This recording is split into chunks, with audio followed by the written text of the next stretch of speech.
Greetings, everyone. This is Rock and Roll Spot Connection with another Mutant Monday. Today we'll be looking at Powers of 10, number 5. We got one more issue to go, both House of X and Powers of 10. So, all right. So, where we left off. One, Xavier's been talking with various either Xavier or Xavier and Moira or Xavier and Magneto have been talking with various important figures in mutant kind. In issue 4, they in fact talked with Mr. Sinister. Him and Magneto talked with Mr. Sinister about a database of mutant genetic material, which would come in handy to resurrect the strike team that was killed at the Orcus Forge. The Orcus Forge strike team was resurrected, and the UN recognized the sovereignty of Krakoa.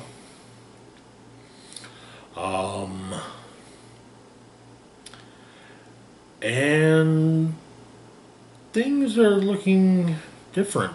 Things are happening strangely with the Phalanx. Okay, so we start off with a quote from Professor X. They will think we are doing one thing, but the truth is we are doing something altogether different. Okay, so we begin the year 1 portion. We're in Dallas. It's Xavier talking with Forge. Apparently Xavier wants to make some changes to Cerebro. At this point, he's on his 4th generation of it. Now, one thing this says to me is that year 1 is a very broad term, not referring to any one specific year, but rather an era. So, and as Charles already has access to Shi'ar technology, this is at the very least during the happens, I would say, during the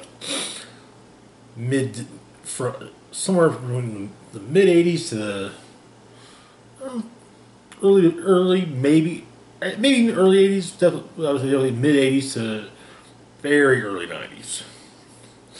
So basically, it turns out that Xavier has already told Beast about his idea, and Beast basically said that,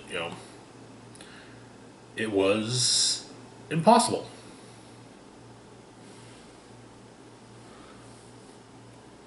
However, Forge, being an intuitive inventor, I think is one way to put it. If he thinks of something, he can make it.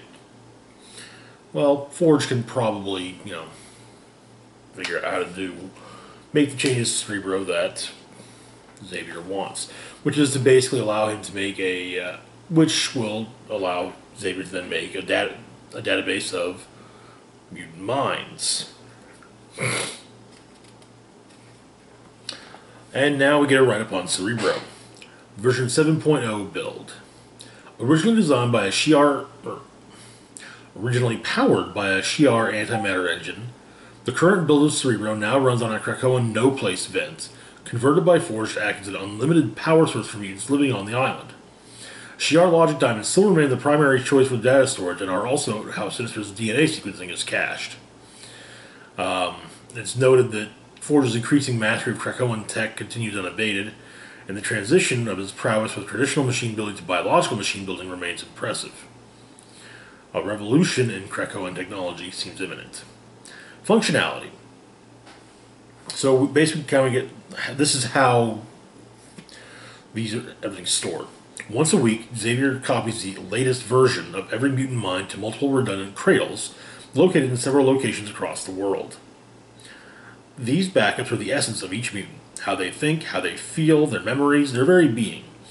This partial process takes approximately 3 hours.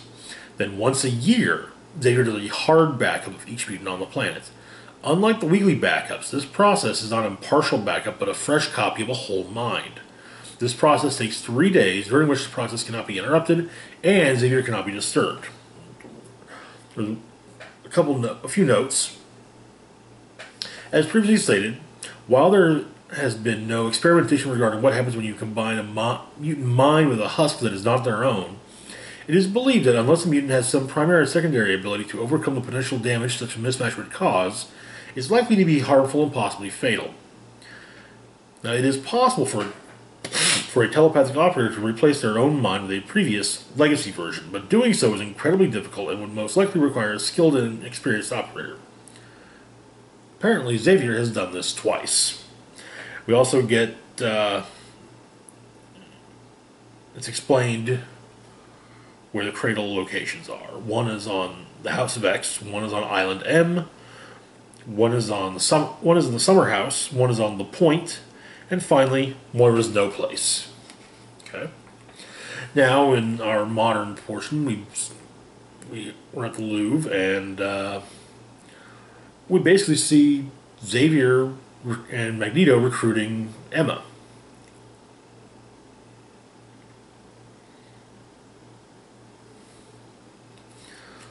Emma is initially not impressed by the fact that, oh, Eric and Charles are working together again. Oh, this is going to be, whatever this is, it's going to go really bad. And they tell her their idea.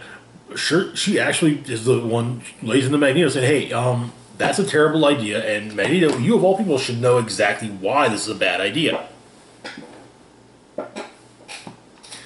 But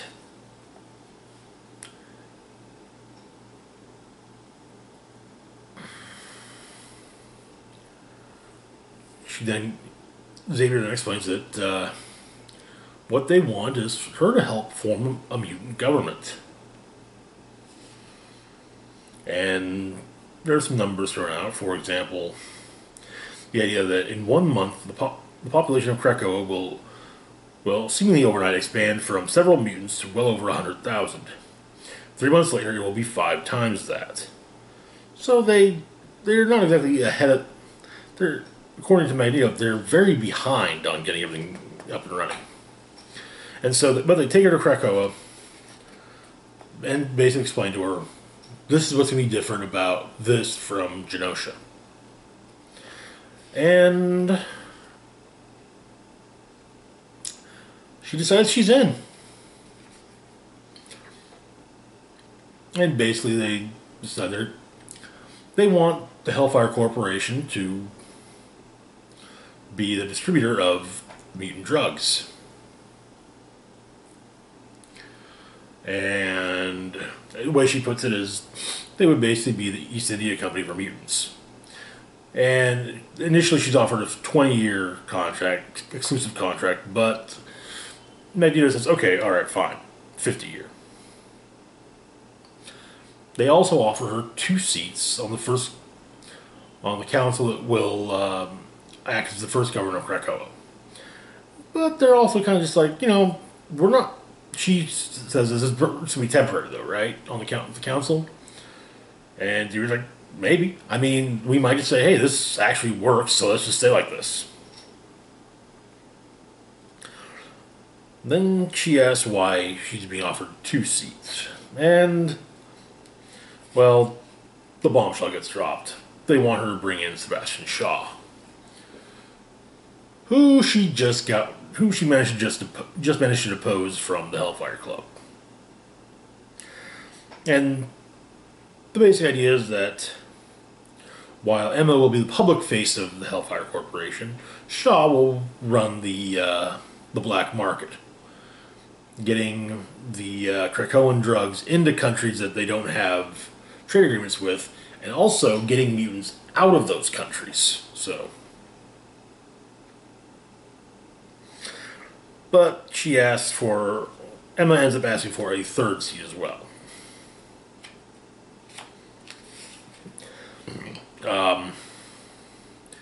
there is a brief write-up about the Quiet Council of Krakoa, explaining that it's a 12-person ruling council that decides how the mutant nation handles external conflicts and the internal laws of the island itself.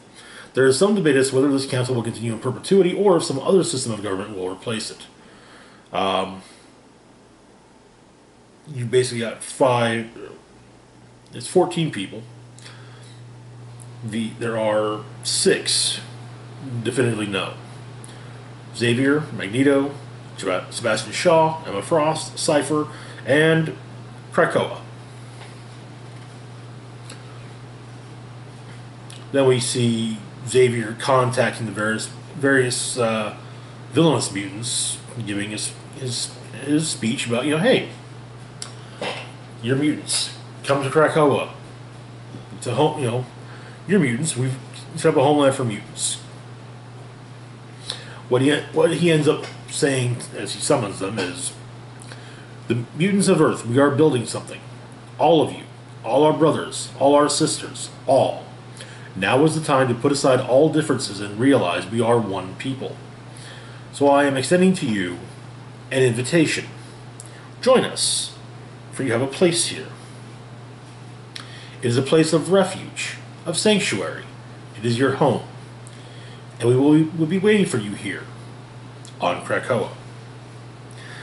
Amongst those he contacts were, of course, Namor. Well,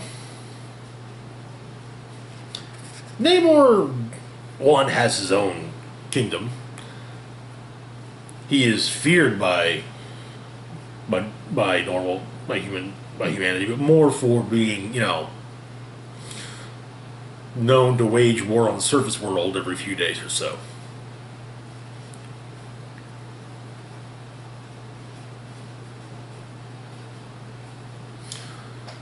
And Namor isn't entirely buying that Xavier has realized that he is superior.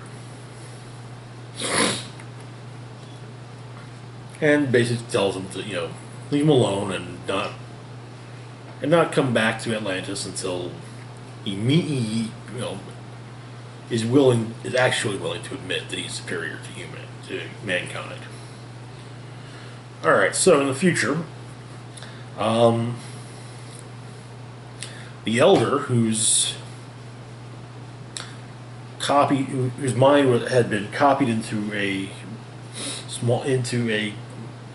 been basically copied as a data file, which was then assimilated by the Phalanx, is destroyed by the Phalanx.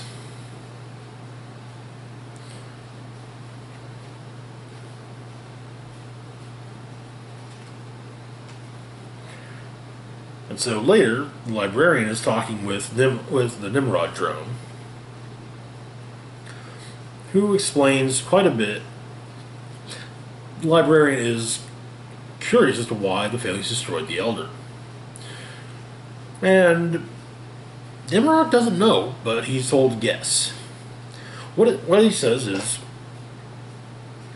as humanity evolved, so did machines. It's how you modeled us. After yourselves. So we could become more. So we could improve. Together, we've harnessed the entire power of this planet, and we are approaching the ability to harness the sum total of our solar system, which is Promethean, but on a universal scale. Not mighty. Unlike them. I, along with all thinking machines on this planet, am composed of smaller, self-improving and self-replicating machines. The Phalanx operates in the same manner. More sophisticated, yes, but similar. This is almost certainly not true for their masters. They are most likely made of machines as well, but not technological. No, they are probably constructed using the fundamental components of all things. Elementary matter, universal particles, electrons, protons, leptons, possibly even primordial carbons. These theoretical constructs would be massively dense machine brains that would dwarf any thinking machine we could imagine. The real question is, how dense are they? Because if they are dense enough, then they could collapse space and time around them and become singularities. Which then comes up to what's referred to as the Titan theory. The idea that at the heart of every black hole, is actually a supermassive machine brain, each containing the collective intelligence of society so advanced it collapsed in on itself. Nimrod can use, that that's an argument for independent type societies, which he sure exists. But he asks, what is a black hole? It's a wormhole, a bridge, from one singularity to the next. You have to consider that it's very possible each black hole isn't a separate machine. It's all one single machine that stretches its tendrils across the entirety of the known universe. One giant societal intelligence so far beyond us it might as well be that God that mankind spent so much time looking for.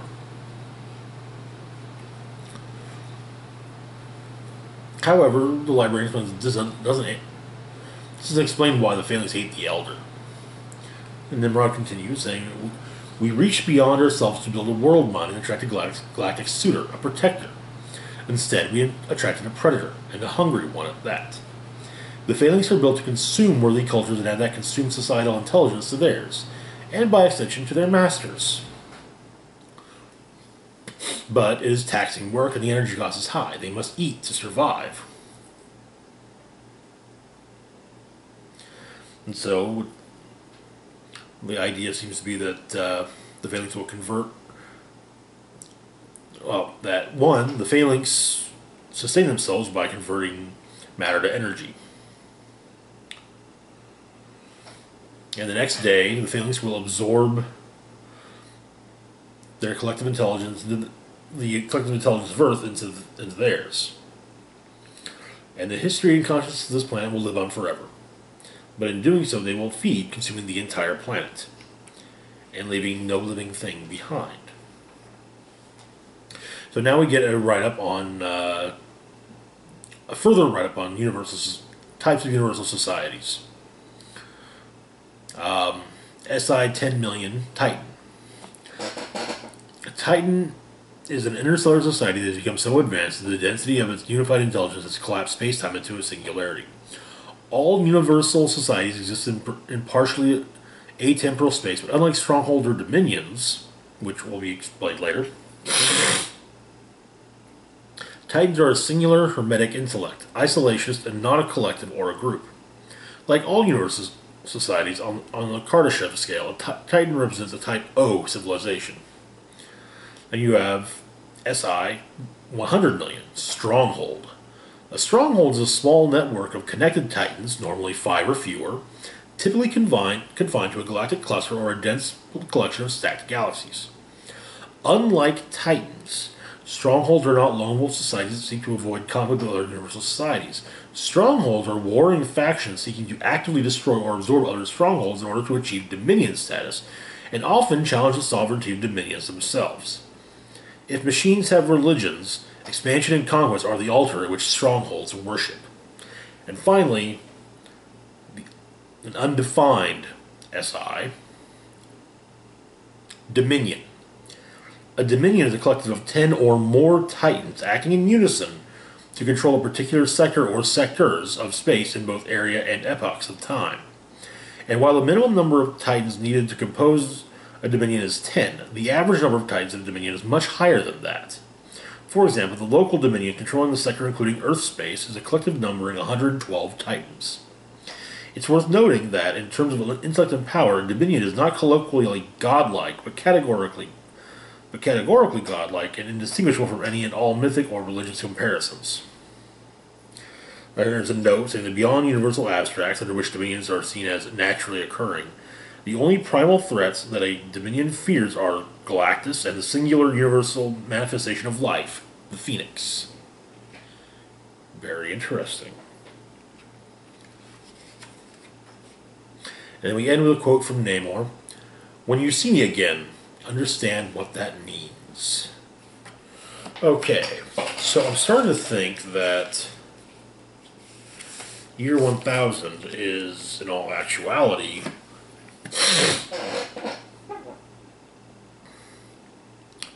like times 6 for Moira. I was initially thinking Moira was the Elder, but that would have ended the timeline. So yeah, things are getting even more interesting as we continue. Anyway, that's it for now. As always, feel free to like, share, and subscribe. We'll be back tomorrow with our rundown of last month's Absolute Carnage tie-ins. And Wednesday, we'll be doing a weekly comic book roundup, as always. Also got at least one movie review coming up. Got a movie review coming up this week, plus the beginning of my my Halloween-themed horror-related retro reviews. Anyway, as always, feel free to like, share, and subscribe. Links to my Facebook, Twitter, Patreon, and PayPal can be found in the description box down below. This is Rock and Roll Spock signing off, saying, live long and rock hard.